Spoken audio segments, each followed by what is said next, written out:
Assalamualaikum warahmatullahi wabarakatuh. Salam sejahtera bagi kita semua. Om Swastiastu. Namo Buddhaya, salam kebajikan. Sebelumnya perkenalkan, nama saya Hidayati dengan NIM 018. Di sini saya akan mempresentasikan hasil diskusi dari kelompok kami tentang tingkat kematangan gonad pada bivalvi. Baik, adapun pokok pembahasan yang akan kita bahas pada kali ini, yang pertama yakni pengertian gonad itu sendiri, dan yang kedua tingkat kematangan gonad pada Beviah, serta faktor yang mempengaruhi tingkat kematangan gonad pada bivalvi. Baik, langsung saja kita masuk ke pembahasan yang pertama, yakni pengertian gonad. Gonad merupakan organ reproduksi yang terdapat dalam organisme perairan, salah satunya yakni pada bivalvia. Gonad pada bivalvia ini berjumlah sepasang, jantan dan betina. Namun pada beberapa spesiesnya terdapat yang memiliki gonad tidak berpasangan, seperti pada Mionera, Cuspidaria, Panomia, serta Tisaria.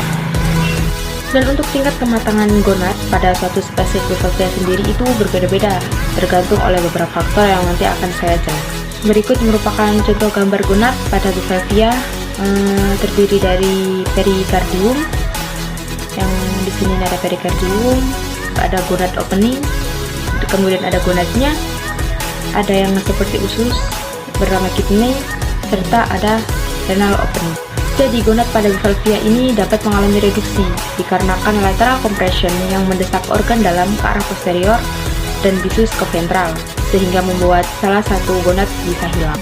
Adapun tahap keluarnya gamet pada bivalvia dengan sistem pencernaan, yang pertama pada leluhur bivalvia sendiri, yang pertama terdapat pada gonad, yang kemudian disalurkan ke perikardium, ginjal, kemudian baru keluar ke renal pore.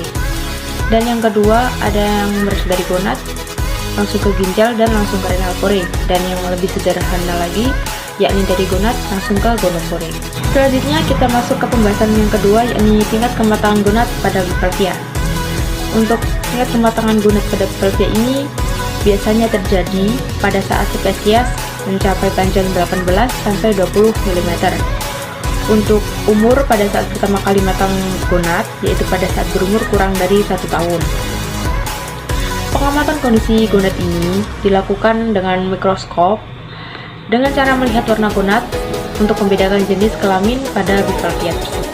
Dan adapun tahap perkembangan gonad pada bivalvia sendiri, yang pertama ada tahap perkembangan atau pematangan, yang kedua tahap matang, kemudian tahap pemijahan, dan yang terakhir tahap salin atau bersalinan. Dan seperti yang sudah saya jelaskan tadi, yakni perbedaan warna gonad dapat menentukan jantan dan betina. Berikut saya beri contoh tentang kematangan gonad pada kerang simpling dari perbedaan secara visual pada jantan dan betinanya. Tahapan yang pertama yakni TKG1 pada stadium awal aktif atau early active.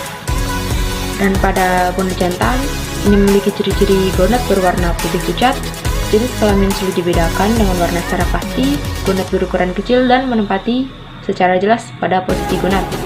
Dan untuk gonad pada betina, gonad ini berwarna kuning muda, jenis kelamin sulit dibedakan dengan warna secara pasti, serta gonad berukuran masih kecil dan menempati secara jelas pada posisi gonad. Dan untuk TKG2 yakni tahap berkembang, developing.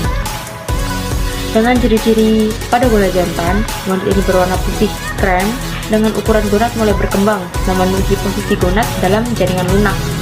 Dan untuk gonad betina, gonad ini berwarna kuning, ukuran gonad mulai berkembang juga memenuhi posisi gonad dalam jaringan lunak. Kemudian pada tahap TKG3 yakni pada stadium matang atau ripe.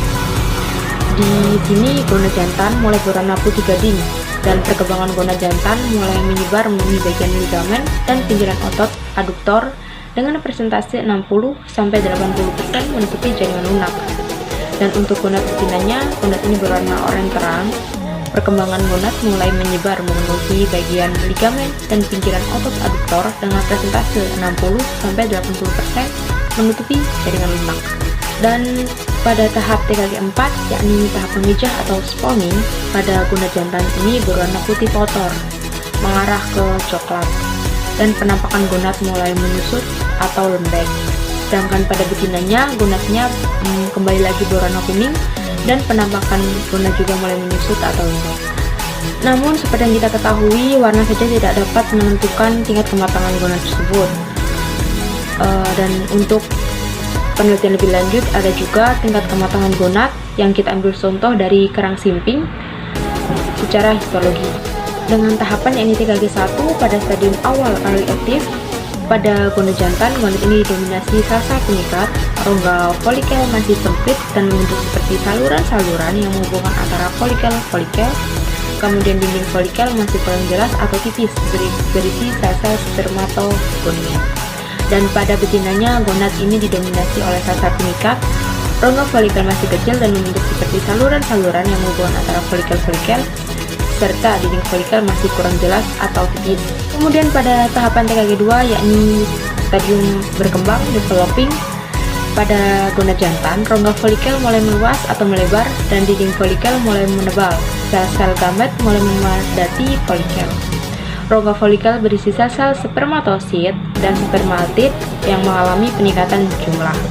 Dan pada gonad betinanya, rongga folikel mulai melebar dan dinding folikel mulai menebal. Sel-sel gamet mulai memadati folikel, serta rongga folikel berisi sel-sel oosit dan otid dalam ukuran besar, beberapa masih melekat pada dinding folikel dan bertangkai. Pada tahap TKG3, yakni pada stadium matang atau ripe, pada gonad jantan terdapat folikel-folikel yang membesar dan matang secara bersamaan dan dipenuhi oleh sel-sel gamet. Fase ini merupakan tahap akhir perkembangan spermatogenesis, di mana rongga folikel berisi spermatogonia, spermatofit, spermatid, dan spermatozoa yang berdesakan membentuk kolom. Ekor spermatozoa mengarah ke lumen. Dan pada gonad betinanya terdapat folikel-folikel yang membesar dan matang secara bersamaan dan dipenuhi oleh sel-sel ovarium. Fase ini merupakan tahap akhir perkembangan sel ovarium, di mana rongga folikel berisi oogonium, oosit, otid, dan ova yang bebas di dalam lumen. Ovum yang matang berbentuk oval dengan diameter 39-52 mikrometer dan inti 26-32 mikrometer. Yang terakhir yakni pada tahapan TKG4 atau stadium memijah spawning. Jadi pada gonad jantan ini menunjukkan sebagian sel-sel sperma telah dikeluarkan sehingga terlihat beberapa rongga folikel kosong. Beberapa rongga folikel yang masih berisi terdapat sel-sel spermatogonium dan sel-sel gamet yang mengalami sitolisis. Seperti pada gambar ini terdapat contoh sitolisis. Dan yang untuk betinanya, beberapa rongga folikel terdapat sisa-sisa sel ova dan beberapa folikel lainnya kosong karena pemijahan atau pembuangan ovum. Pada beberapa kasus, ovum yang matang mengalami sitolisis pada fase ini. Dan seperti yang sudah saya jelaskan tadi, berdasarkan warna dan histologisnya, kematangan gonad pada Bivalvia pada umumnya semakin tinggi tingkat kematangan gonadnya pada individu spesies, maka akan semakin besar atau luas tutupan gonad menyelimuti organ dalam cangkang dan warnanya cenderung mencolok. Perbedaan penampakan gonad jantan dan betina berada pada warnanya jika dilihat secara visual, di mana gonad betina memiliki warna yang lebih mencolok dibandingkan gonad jantan. Akan tetapi tingkat TKG awal terhadap gonad jantan dan betina susah dibedakan, seperti yang sudah saya jelaskan pada slide sebelumnya. Nama saya Sultan Reza Muntasar. Di sini saya akan melanjutkan materi yang telah disampaikan oleh Bahida. Faktor yang mempengaruhi tingkat kematangan gonad. Faktor yang mempengaruhi tingkat kematangan gonad terbagi atas dua faktor, yaitu yang faktor pertama eksogen, antara lain suhu, kedalaman, keberadaan dan kelimpahan makanan, salinitas, dan tipe substrat. Dan yang kedua faktor endogen, antara lain saraf neurosek pada moluska, mengontrol pemijahan dan pengangkatan ganglia menyebabkan spawning. Dan ini merupakan kesimpulan dari materi yang telah saya paparkan tadi. Gonad adalah organ reproduksi yang terdapat dalam tubuh organisme dalam perairan, salah satunya yakni pada spesies Bivalvia. Tingkat kematangan gonad merupakan tahap tertentu dalam perkembangan gonad sebelum dan sesudah organisme itu memijah.